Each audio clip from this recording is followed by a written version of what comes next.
Pada tanggal 7 Oktober tahun ini, Timur Tengah mengalami perubahan signifikan. Dalam serangan yang diatur dengan cermat, kelompok militan Palestina, Hamas, menyerang beberapa lokasi di Israel, menelan korban lebih dari 1.300 jiwa. Kejadian ini memicu deklarasi perang Israel terhadap Hamas pada hari berikutnya, memicu kekhawatiran akan eskalasi konflik yang lebih besar. Dampak dari konflik ini tidak hanya memengaruhi wilayah konflik itu sendiri, tetapi juga menjangkau wilayah-wilayah lain, termasuk Singapura yang terletak ribuan mil jauhnya. Sebelum kita membahas implikasinya bagi Singapura, mari kita menggali latar belakang konflik antara Hamas dan Israel. Hamas, yang merupakan singkatan dari Gerakan Perlawanan Islam, memiliki sejarah yang panjang dan berasal dari tahun 1987. Konflik ini, bagaimanapun, memiliki akar yang jauh lebih dalam dan melibatkan klaim atas tanah yang menjadi sumber perselisihan selama beberapa dekade. Pada tahun 1948, Perserikatan Bangsa-Bangsa mengusulkan pembagian wilayah untuk populasi Yahudi dan Arab di Palestina. Ini memicu ketegangan yang berkepanjangan, dan deklarasi kemerdekaan Israel kemudian memulai Perang Arab-Israel pertama. Ini hanya menjadi pemicu pertama dalam serangkaian konflik yang melibatkan Israel dengan negara-negara Arab. Sementara Organisasi Pembebasan Palestina berusaha untuk meraih front yang bersatu, Hamas menunjukkan pendekatan yang berbeda. Mereka menolak mengakui Israel sebagai negara yang sah dan berkomitmen untuk mengusir penduduk Yahudi dari wilayah tersebut. Sejak mengambil alih kekuasaan di jalur Gaza pada tahun 2007 setelah mengalahkan faksi saingan Fatah, Hamas telah menjadi penguasa di wilayah yang padat penduduk dan melayani lebih dari 2 juta warga Palestina. Mereka tidak hanya berperan sebagai kelompok militan, tetapi juga memberikan layanan sosial seperti pendidikan dan perawatan kesehatan. Namun, di balik layar, Gaza terkekang oleh blokade Israel yang menghambat aliran barang penting dan menghancurkan perekonomian yang sudah rapuh. Hal menarik tentang Hamas adalah bahwa mereka memiliki 2 wajah, satu politik dan satu militer. Ini telah memicu perdebatan di seluruh dunia tentang bagaimana mengkategorikan organisasi ini. Beberapa negara, seperti Amerika Serikat, Inggris, dan Kanada, mengklasifikasikan Hamas sebagai kelompok teroris karena serangan mereka terhadap Israel. Sementara itu, negara lain seperti Selandia Baru, mengambil pendekatan yang lebih rinci dan hanya menilai sayap militer Hamas sebagai ancaman.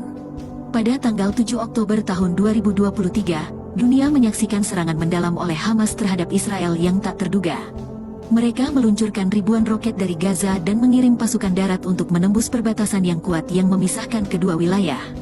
Serangan ini menciptakan sejarah dan mengguncang keyakinan lama akan ketahanan Israel. Menurut pernyataan yang dikeluarkan di situs web resmi Hamas, Komandan Sayap Militer Hamas, Mohammed Deif, mengungkapkan alasan di balik serangan mereka. Dia menyoroti kelalaian Israel terhadap peringatan mereka sebelumnya dan merinci serangkaian pelanggaran yang mereka tuduhkan kepada Israel. Deif juga mengklaim bahwa Israel telah menghalangi akses Palestina ke Masjid Al-Aqsa, situs yang sangat penting bagi komunitas Yahudi dan Muslim. Dia juga mengutip tuduhan bahwa pemukim Israel telah mencemarkan situs suci ini, memperdalam konflik antara 2 komunitas tersebut. Seiring berlanjutnya pertempuran, Israel berhadapan dengan pertanyaan sulit tentang kesalahan dalam strategi pertahanan mereka.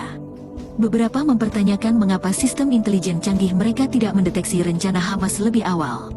Yang lain menyoroti konflik internal dan protes di Israel yang mungkin mempengaruhi kesiapan militer mereka. Pertanyaan utama yang muncul adalah bagaimana pasukan di perbatasan Gaza dapat dengan mudah dikalahkan. Ternyata Hamas memiliki pemahaman yang mendalam tentang pergerakan militer Israel dan merencanakan serangan mereka dengan cermat. Situasi ini mengguncang keyakinan lama tentang kekuatan militer Israel. Israel telah mengandalkan superioritas militer dan pandangan politik yang mengabaikan aspirasi rakyat Palestina selama konflik yang berkepanjangan. Mereka yakin bahwa Hamas tidak memiliki kesempatan melawan jaringan intelijen Israel yang canggih dan pertahanan perbatasan modern mereka. Namun, Hamas berhasil menembus pertahanan tersebut dan meluncurkan serangan besar-besaran. Hamas tampaknya telah memahami pergerakan militer Israel dengan mendalam. Mereka tahu di mana unit-unit khusus ditempatkan, dan bahkan tahu berapa lama waktu yang diperlukan untuk bantuan tiba. Dengan informasi ini, mereka menjalankan rencana yang sangat terhitung, menangkap Israel yang tidak siap dan melancarkan serangan besar. Pertanyaan besar adalah bagaimana Singapura terlibat dalam konflik ini di Timur Tengah. Konflik Israel-Hamas mengungkapkan kesalahan pemahaman umum, keyakinan bahwa teknologi militer mutakhir akan menjamin daya cegah yang mutlak. Hal ini juga adalah pandangan yang telah dipegang oleh Singapura dan banyak strategis di seluruh dunia. Dengan masalah kekurangan tenaga kerja di horizon, Perlombaan untuk memperkuat kekuatan militer melalui teknologi telah menjadi obsesi global. Singapura memiliki sejarah pertahanan yang memiliki banyak kesamaan dengan Israel. Mereka berbagi kerentanan sejarah, wilayah kecil, dan sumber daya yang langka. Setelah pemisahan dari Malaysia pada tahun 1965, Singapura memulai kemitraan strategis dengan Israel. Mereka segera memanfaatkan keahlian militer Israel untuk membentuk infrastruktur pertahanan mereka sendiri. Ini mencakup penerapan sistem wajib militer yang mirip dengan Israel dan bekerja sama dalam hal pelatihan militer. Singapura juga mendapatkan dukungan dalam bentuk peralatan militer dari Israel yang memperkuat kemampuan pertahanan mereka. Tetapi Singapura bukan hanya tentang teknologi canggih dalam menjaga perbatasannya. Mereka memiliki konsep pertahanan total yang menggabungkan daya cegah, pertahanan, diplomasi, dan ketangguhan.